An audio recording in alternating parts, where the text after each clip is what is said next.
ನಮಸ್ಕಾರ ಸ್ನೇಹಿತರೆ, ಮಾಯಾ ಮಂಜರಿ ಯೂಟ್ಯೂಬ್ ಚಾನಲ್ಗೆ ಸ್ವಾಗತ. ಇವತ್ತು ಎಂತ ಮಾಡ್ತಿದ್ದೀವಿ ಅಂದರೆ ವೇಸ್ಟ್ ಅಂತ ಬಿಸಾಕೋ ಹೀರೆಕಾಯಿ ಸಿಪ್ಪೆಯಿಂದ ಒಂದು ಅದ್ಭುತ ರುಚಿಯ ಚಟ್ನಿ ಮಾಡೋಣ ಬನ್ನಿ. ಕೊನೆವರೆಗೂ ವಿಡಿಯೋ ಸ್ಕಿಪ್ ಮಾಡದೆ ನೋಡಿ. ದಯವಿಟ್ಟು ನಮ್ಮ ಚಾನಲನ್ನು ಸಬ್ಸ್ಕ್ರೈಬ್ ಮಾಡಿಲ್ಲ ಅಂದರೆ ಈಗಲೇ ಸಬ್ಸ್ಕ್ರೈಬ್ ಮಾಡಿ. ಸೊ ಬನ್ನಿ ನೋಡೋಣ ಹೇಗೆ ಚಟ್ನಿ ಮಾಡೋದು ಅಂತ. ಹೀರೆಕಾಯನ್ನು ಚೆನ್ನಾಗಿ ತೊಳೆದುಕೊಳ್ಳಿ, ಸಿಪ್ಪೆ ತೆಗೀರಿ. ಸೊ ಸಿಪ್ಪೆ ತೆಗೆದ ಮೇಲೆ ಅದರ ಎಡ್ಜಸ್ ಇರುತ್ತಲ್ಲ, ಸೊ ಅದನ್ನು ಕೂಡ ನೀವು ಹೀರೆಕಾಯಿ ಸಿಪ್ಪೆ ಜೊತೆ ಚಟ್ನಿ ಜೊತೆ ಆ್ಯಡ್ ಮಾಡ್ಕೊಳ್ಬೋದು. ಆಮೇಲೆ ಎಳೆ ಹೀರೆಕಾಯಿ ಇದ್ದರೂ ಅದನ್ನು ಈ ಚಟ್ನಿ ಮಾಡುವಾಗ ಅದಕ್ಕೆ ಹಾಕಿಬಿಡ್ಬೋದು.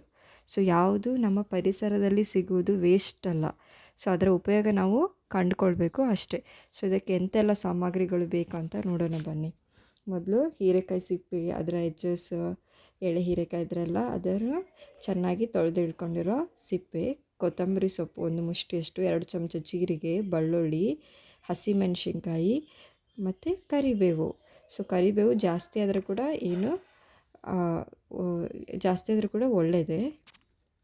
ನಂತರ ಇದನ್ನು ಚಪಾತಿ ರೊಟ್ಟಿ ಮಾಡೋ ತೆವಿ ಇರುತ್ತಲ್ಲ ಅದರಲ್ಲಿ ಚೆನ್ನಾಗಿ ಹುರ್ಕೊಳ್ಬೇಕು. ಎಲ್ಲ ಸಾಮಗ್ರಿಗಳನ್ನು ಹಾಕಿ ಚೆನ್ನಾಗಿ ಕೆಂಪಗಾಗೋ ತನಕ ಹುರ್ಕೊಳ್ಬೇಕು.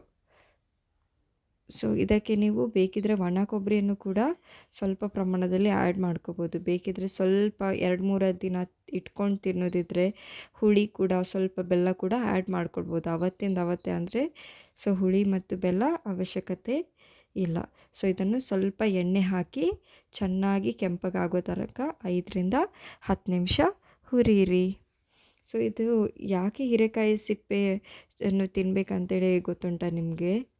ಸೊ ಇದರಲ್ಲಿ ಹೆಚ್ಚಾಗಿ ಫೈಬರ್ ಅಂಶ ಇರುತ್ತೆ. ನೀವೇನು ಈಗ ಅಕ್ಕಿ ಎಲ್ಲ ತಿಂತೀರಿ, ಫೈಬರ್ ಅಂಶ ಇರುತ್ತೆ, ಅದ್ರ ಪಾಲಿಶ್ ಆಗಿ ಹೋಗಿಬಿಟ್ಟಿರುತ್ತೆ.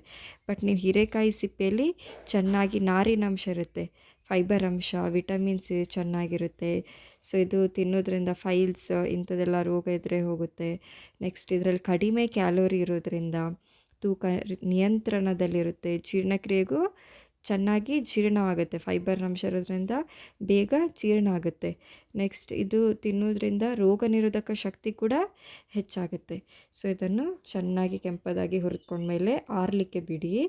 ಆರಲಿಕ್ಕೆ ಬಿಟ್ಟು ಆದಮೇಲೆ ಇದನ್ನು ಮಿಕ್ಸರ್ ಜಾರಿಗೆ ಹಾಕ್ಕೊಳ್ಳಿ. ಇದಕ್ಕೆ ಹಳ್ಳುಪ್ಪನ್ನು ಹಾಕೋದ್ರಿಂದ ರುಚಿನೂ ಚೆನ್ನಾಗಿರುತ್ತೆ, ಆಮೇಲೆ ಚೆನ್ನಾಗಿ ರುಬ್ಬುತ್ತೆ. ಸೊ ನೀವು ಇದನ್ನು ಮಿಕ್ಸರ್ ಜಾರಲ್ಲಾದರೂ ಹಾಕ್ಕೊಳ್ಬೋದು ಟೈಮ್ ಇಲ್ಲಾಂದರೆ, ಇಲ್ಲ ಅರಿಯೋ ಕಲ್ಲಲ್ಲಿ ಚೆನ್ನಾಗಿ ಅರ್ಕೊಳ್ಳೋದ್ರಿಂದ ರುಚಿನೂ ಇನ್ನೂ ಚೆನ್ನಾಗಿ ಬರುತ್ತೆ. ಸೊ ಹಳ್ಳುಪ್ಪನ್ನೇ ಹಾಕ್ಕೊಳ್ಳಿ, ಇನ್ನೂ ರುಚಿ ಚೆನ್ನಾಗಿರುತ್ತೆ. ಪುಡಿಪನ್ನು ಬಳಕೆ ಆದಷ್ಟು ಕಡಿಮೆ ಮಾಡಿ. ಇದನ್ನು ರುಬ್ಬಿಕೊಂಡು ಆದಮೇಲೆ ನುಣ್ಣಗೆ ಪುದೀನ ಚಟ್ನಿ ಥರ, ಬೆಣ್ಣೆ ಥರ ಸೊ ಹದವಾಗಿ ಬರುತ್ತೆ. ಇದನ್ನು ನೀವು ದೋಸೆ, ಚಪಾತಿ, ರೊಟ್ಟಿ, ಅನ್ನದ ಜೊತೆ ಕೂಡ ಸವಿಯಲು ತುಂಬ ರುಚಿಯಾಗಿರುತ್ತೆ. ಸೊ ಮಕ್ಕಳಿಗೂ ಕೂಡ ಇದನ್ನು ಚಪಾತಿ ಒಳಗೆ, ರೊಟ್ಟಿ ಒಳಗೆ ಹಾಕಿ ರೋಲ್ ಮಾಡಿ ಕೊಡೋದ್ರಿಂದ ತುಂಬ ಚೆನ್ನಾಗಿ ಬರುತ್ತೆ. ಸೊ ಅವರಿಗಾದರೆ ಖಾರ ಉಪ್ಪನ್ನು ಸ್ವಲ್ಪ ಪ್ರಮಾಣದಲ್ಲಿ ಕಡಿಮೆ ಹಾಕಿ. ಸೊ ಸ್ನೇಹಿತರೆ, ಈ ಚಟ್ನಿಯನ್ನು ಒಮ್ಮೆ ಟ್ರೈ ಮಾಡಿ, ಕಮೆಂಟ್ ಬಾಕ್ಸಲ್ಲಿ ಕಮೆಂಟ್ ಮಾಡಿ ಹೇಗಾಗಿದೆ ಅಂತ. ದಯವಿಟ್ಟು ನಮ್ಮ ಚಾನಲನ್ನು ಸಬ್ಸ್ಕ್ರೈಬ್ ಮಾಡಿ. ಇಂಥ ಅನೇಕ ಉಪಯುಕ್ತ ಮಾಹಿತಿಗಳನ್ನು ನಿಮಗೆ ಆದಷ್ಟು ವಿಡಿಯೋ ಮಾಡಿ ಕೊಡಲಿಕ್ಕೆ ಟ್ರೈ ಮಾಡ್ತೀನಿ. ಸೊ ದಯವಿಟ್ಟು ಬಾಣಂತಿಯರಿಗಾದರೆ ಕೆಂಪು ಮೆಣಸಿನ್ಕಾಯನ್ನು ಹಾಕಿ ಈ ಚಟ್ನಿಯನ್ನು ಅವ್ರಿಗೆ ಕೊಡಿ. ಹಸಿಮೆಣಸಿನ್ಕಾಯಿ ಆದಷ್ಟು ಕಡಿಮೆ ಬಳಕೆ ಮಾಡಿ ಅವರಿಗೆ. ಧನ್ಯವಾದಗಳು. Thank you.